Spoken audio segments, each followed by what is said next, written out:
So back when my mom and dad first started dating, my mom was very clear about one thing.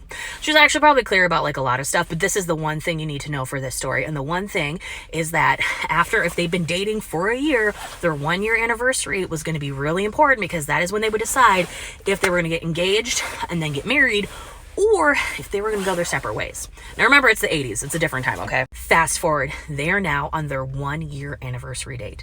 And my mom has been absolutely working herself up into a nervous wreck. Because for her, she was like, I love this man. This is the man I want to marry.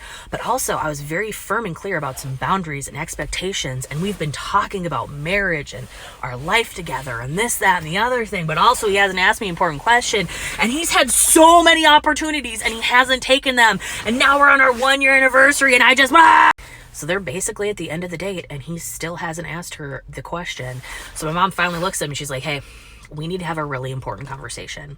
And my dad was like, perfect, I want to have an important conversation with you too. And she's like, well, you go first. And he's like, oh no, you go first. And they go back and forth for like a million years, and finally decided my mom's gonna go first. Well, we're not 100% sure exactly what she said, but basically she let out, the several weeks of nervous energy, frustration, and blah, blah, blah, and blah, blah, blah.